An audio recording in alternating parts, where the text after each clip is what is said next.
The Marvel Cinematic Universe is now defined by the multiverse, but not every character understands this reality the same way. We're breaking down the full hierarchy of awareness, from the heroes fighting street crime to the cosmic beings who literally are existence level 1, unaware of the multiverse. At the base of this hierarchy are the characters who simply don't know the multiverse exists. They're locked into a single reality, fighting the battles right in front of them. Their entire worldview is bound by the idea that their universe is the only universe. Take Daredevil, for example. Matt Murdock is one of Marvel's most grounded characters.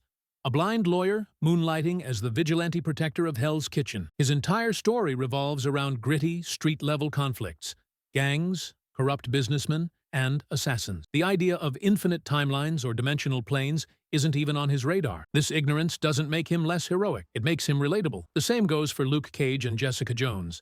They have superhuman strength and invincibility, but their conflicts remain intensely personal, fighting drug lords, abusive partners, and private investigations. For them, talk of alternate dimensions would sound as strange as an urban legend. Even skilled agents like Yelena Belova in Hawkeye represent this level. She knows about Natasha's sacrifice on Vormir, but cosmic gods and infinity stones are just distant stories. Level 1 characters ground the Marvel Universe, reminding us of the personal struggles of heroes who are blissfully unaware that their reality is only a fraction of the full picture. Level 2, aware of the multiverse but can't access it. Here, we shift from complete ignorance to something more interesting. Awareness without access. These are characters who know about the multiverse, perhaps through science, ancient texts, or high-level intelligence briefings, but they have no means of experiencing it firsthand. They understand the theory, but they remain spectators looking in from the outside. One of the clearest examples is Darcy Lewis. Starting as a political science major,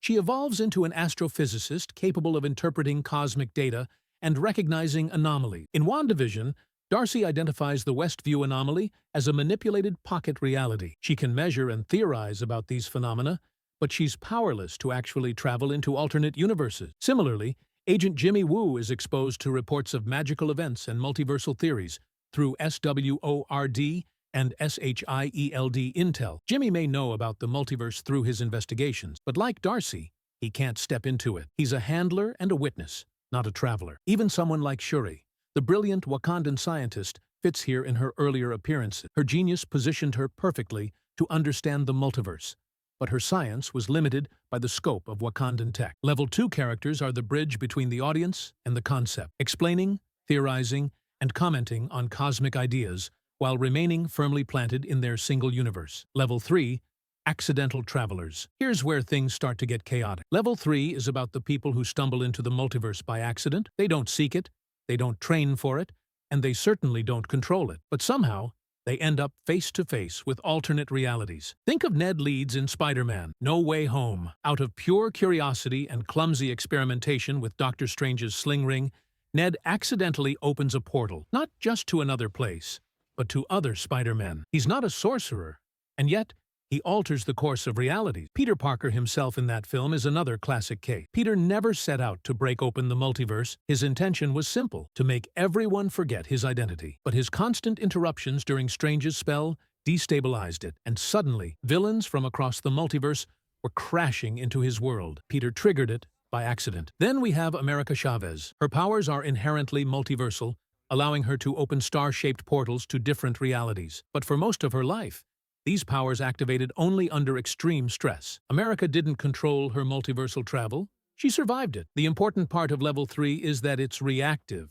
not proactive. The multiverse finds them, and when it does, the results are messy, unpredictable, and often dangerous. Level 4, trained manipulators. Now, we've crossed into territory where the multiverse isn't just an accident or a theory, it's a tool. Level 4 characters are trained manipulators. They study, practice, and deliberately harness knowledge of alternate dimensions and realities. They're not stumbling anymore, they're opening portals on command. The clearest example is Doctor Strange. From the moment Stephen becomes a sorcerer, he's taught how reality itself is structured. Strange isn't guessing. He's trained, disciplined, and aware of the rules. He's actively navigating the multiverse, calculating outcomes, and bending rules to protect his reality. Alongside him is Wong, the Sorcerer Supreme, who shows us the responsible side of multiversal manipulation. Wong's very role is to ensure sorcerers use their knowledge wisely. We can also include Sylvie from Loki. As a variant who spent her life hunted by the TVA, her entire worldview is built around intentionally manipulating timelines, setting traps, and outmaneuvering agents. Level 5. Specialists who bend the multiverse. If Level 4 was about discipline and respect for the rules, then Level 5 is about breaking them. These are the characters who don't just use the multiverse, they reshape it, weaponize it, and bend it to their will. They want control, and they'll rip the fabric of reality apart to get it. The most infamous example is Wanda Maximoff, the Scarlet Witch. In Multiverse of Madness, Wanda doesn't just travel the multiverse, she invades it. Using the Darkhold, she dreamwalks into alternate versions of herself, hijacking their bodies to achieve her goals. Then, we have Kang the Conqueror and his countless variants. Kang's mastery of time and technology lets him weaponize the multiverse on a scale no mortal sorcerer could dream of. His variants don't just hop timelines, they conquer them, rewriting reality to suit their ambitions. Level 6. Beings who exist beyond the multiverse. At the very top of Marvel's hierarchy are the characters who don't just see or use the multiverse, they exist above it. These are cosmic entities, embodiments of universal concepts, or watchers who perceive every reality at once. For them, the multiverse isn't a mystery. It's a stage they already oversee. One of the clearest examples is the Watcher from What If. Uatu doesn't intervene, but he observes infinite realities simultaneously. He doesn't move through the multiverse. He perceives all of it in parallel. Then, there's Eternity, the living embodiment of existence itself, and his sibling Infinity, who embodies endless space. These beings don't dwell inside the multiverse. They are the multiverse, representing the sum of all life across every possible world. Today, we're smashing through the history of one of Marvel's most powerful and complex characters, the Hulk, and the entire gamma-irradiated family he's created in the Marvel Cinematic Universe. From Bruce Banner's tragic origins to the rise of Smart Hulk and the introduction of She-Hulk and his son, this is the definitive journey of Marvel's gamma-powered superfamily. First, Hulk. The saga begins with Dr. Bruce Banner, an aspiring scientist focused on nuclear physics, biochemistry, and gamma radiation. His expertise earned him a spot in Project Gamma Pulse, a secret U.S. Armed Forces experiment led by General Thaddeus Thunderbolt Ross, whose true goal was to recreate the super soldier serum. Unknowingly making a bioweapon, Bruce chose to test gamma radiation on his own body. This transformed him into the Incredible Hulk. For 5 years,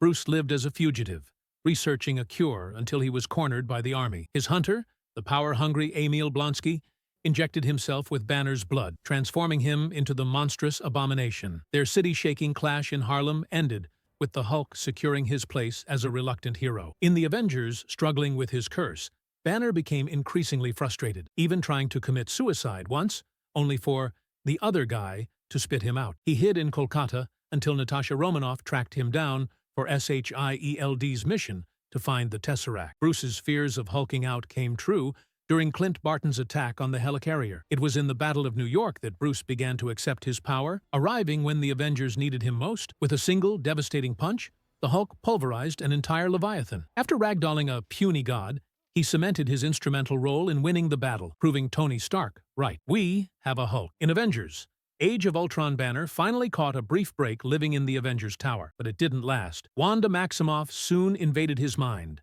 causing him to lash out throughout Johannesburg. Her manipulation highlighted the catastrophic risk the Hulk posed, forcing Tony Stark to deploy the specially designed Hulkbuster armor to stop the rampage. Horrified by the danger he represented, Banner went into exile again, piloting a Quinjet into space. In Thor Ragnarok, Banner's Quinjet travels led him to crash land on the planet Sakaar, a violent and barbaric world where the constant stress caused him to remain transformed. This allowed a unique look at his alter ego. The Hulk loved Sakaar. He was a beloved celebrity, speaking in sentences, delivering comebacks, and developing a childlike personality. Thor realized Banner hadn't surfaced in years. It wasn't until he heard Natasha's voice, triggered by Thor's maneuvering of the Quinjet, that Bruce managed to return, completely unaware of his surroundings. After forming a shaky alliance with Thor to save Asgard's people from Hela, Bruce chose to stay with the Asgardians on the Statesman. Soon after, the ship was intercepted by Thanos, who delivered a crushing defeat to the Hulk, which shattered his confidence and caused Bruce to lose access to his other half, Smart Hulk. After Thanos' snap, Banner went into determined exile and, with the help of Tony Stark, worked on a way to fuse his mind with the Hulk's body. This resulted in the Smart Hulk, who was crucial in Avengers Endgame. He helped the team navigate the quantum realm for the time heist. It was revealed that Bruce has a latent gene that allows him to survive intense gamma radiation, which is why he was able to wield the nanogauntlet. In one powerful snap, Hulk reversed the snap, though almost at the cost of his arm. This was the most versatile Hulk, an asset in the final battle who combined his smarts and brawn. Jennifer Walters, She-Hulk. By 2024, Bruce had created the Hulk inhibitor device to maintain his human form. On a road trip with his cousin, Jennifer Walters, a Sakaran ship crash-landed, damaging the inhibitor. As Jennifer dragged his bleeding body, Bruce's gamma-infused blood mixed with hers through an open wound, transforming her into She-Hulk. Bruce discovered that his latent gene extended to Jennifer, allowing her to control the shift almost immediately, without an alter ego. Despite his encouragement, Jennifer had zero interest in being a superhero, preferring her life as a lawyer. Her public transformation, to save a jury from Titania, cost her a job, but she was quickly hired as the head of the Superhuman Law Division at GLK&H. Her new career brought strange cases, including representing a reformed Emil Blonsky, Abomination, litigating against a light elf, and working with Matt Murdock, Daredevil, who she eventually dated. She-Hulk took control of her new life, becoming a beloved figure in both the courtroom and the streets. Scar, son of Hulk. Jennifer's life found a brief moment of normalcy before Bruce showed up with a massive surprise. His son, Scar. Bruce revealed that he had become a father on Sakaar. Due to time flowing differently on the planet, Scar was now a full-fledged adolescent with powers matching his father. Scar represents a massive development in the Hulk family canon, as he was the first Hulk to be born, not made through an experiment or an accident. That wraps up the incredible journey of the Hulk and his family in the Marvel canon. Each character's experience with gamma radiation reveals and challenges different parts of them, cementing the Hulk family as one of Marvel's most fascinating superfamilies. You think the MCU is just one reality? Think again. Beneath the sacred timeline of Earth 616 lurks an army of dead universes, pruned heroes, and dark versions of your favorite characters, and they're all crashing into each other.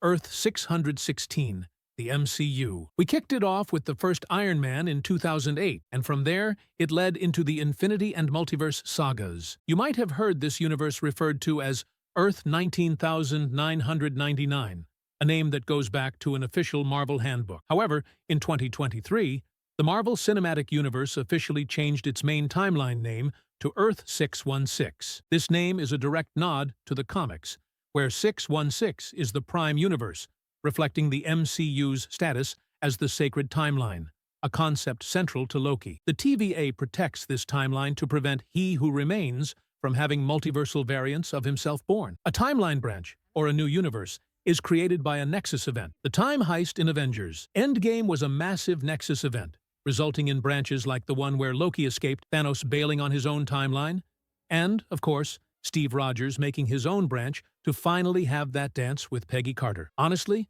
out of all the timeline breaks, his is the one you can't really blame, Earth 10.05. This is the home of Fox's X-Men films. This universe was revealed to be slowly collapsing because its anchor being, Wolverine, died in Logan. According to the TVA, without that stabilizing presence, a universe begins to fade. Thanks to Deadpool and Wolverine's efforts, including destroying the Time Ripper device, the timeline is saved from immediate destruction, though it remains one of the messiest timelines Marvel has ever dealt with, full of soft reboots and alternate possibilities. The Void. Speaking of pruning, ever wonder what that really means? Basically, you get dumped into a sad little wasteland at the end of time called the Void. Everything the TVA gets rid of ends up here.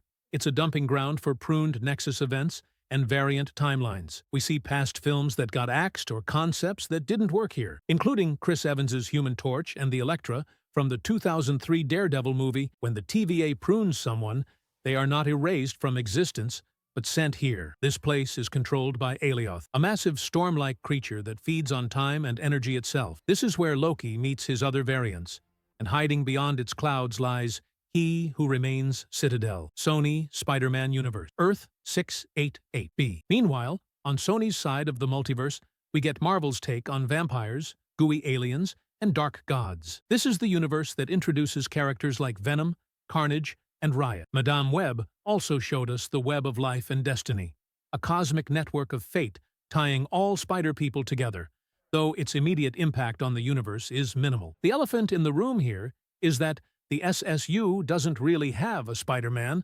despite hints of his active career. The closest the universe ever got to connecting was when Eddie Brock and Venom briefly went to the MCU's Earth 616, but they were pulled back, leaving only a small piece of the symbiote behind as a future bomb for the MCU. Earth 96,283, the Ravers. This is probably the most recognizable stuff outside of the mainline MCU movies, the home of the Sam Raimi trilogy. This universe shows us a unique version of Spider-Man. He's older, he's wiser, and he finally has a functioning relationship with Mary Jane. He's also the only one with organic webbing. From the first Spidey with Willem Dafoe's Green Goblin to the iconic Venom and Sandman showdown in Spider-Man 3, this universe paved the way for future connected storylines by proving that comic book stories could succeed on the global stage.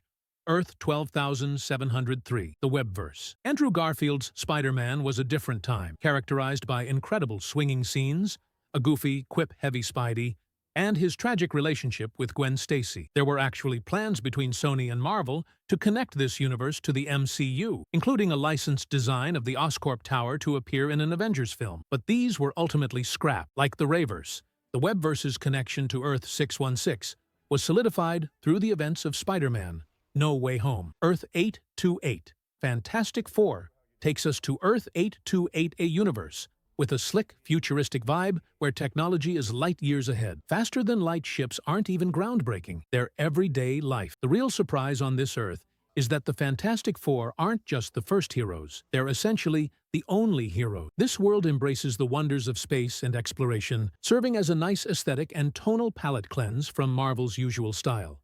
Earth 838. Jumping over to Earth 838, this universe is what happens when the Avengers actually succeed, at least for a while. Introduced in Doctor Strange in the Multiverse of Madness, it's polished, advanced, and almost utopian. In this timeline, the Avengers are replaced by the Illuminati, a secret group of powerful heroes who make the big calls. The team included Captain Carter, Black Bolt, Captain Marvel, Maria Rambeau, Reed Richards, Professor X, and their Doctor Strange. Here's the twist. Their Strange was executed by his own team after using the Darkhold to defeat Thanos, which corrupted him and turned him into a multiversal threat. His actions sparked an incursion, a doomsday event that causes a collision between realities. The Illuminati judged that as unforgivable and executed him, replacing him with Mordo. While they made the hard call, their arrogance led to their swift demise when Wanda from Earth 616 Dream walked into their world, looking for her children. What if the suit that gave Spider-Man ultimate power also dragged his soul into darkness? Before Venom became the lethal protector, who wore the alien parasite, and what shocking price did they pay for its strength? Peter Parker. Peter Parker was the first human to bond with the alien symbiote after it crash-landed on Earth. Initially, the organism crawled its way onto Peter's body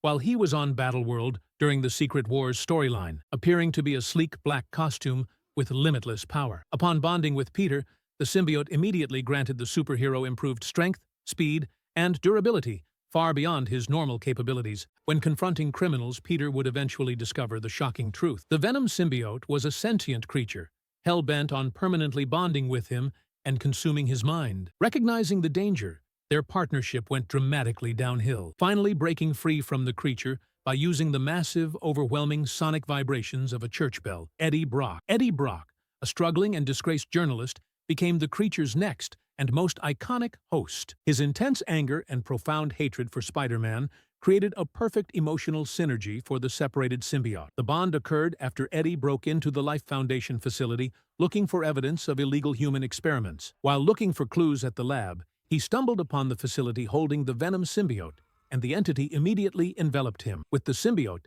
Eddie gained enhanced speed, incredible strength, near invulnerability, resulting in the pair becoming the lethal protectors of San Francisco. Cletus Cassidy and Carnage. Cletus Cassidy was an incarcerated serial killer whose sheer mental instability and love of chaos made him an ideal host for the symbiote's offspring. Cassidy ingested a small part of the Venom symbiote after viciously biting Eddie Brock's hand during a prison visit. After this encounter, Cassidy discovered the new red offspring of Venom rapidly growing inside him. Upon its violent emergence, the new entity named itself Carnage, with the Carnage symbiote. Cassidy possessed abilities similar to those of Venom, but was far stronger, and possessed the unique, terrifying ability to create sharp, spiked weapons and projectiles from any part of his body. Cassidy and Carnage team up for a catastrophic assault on the city, and Carnage is famously defeated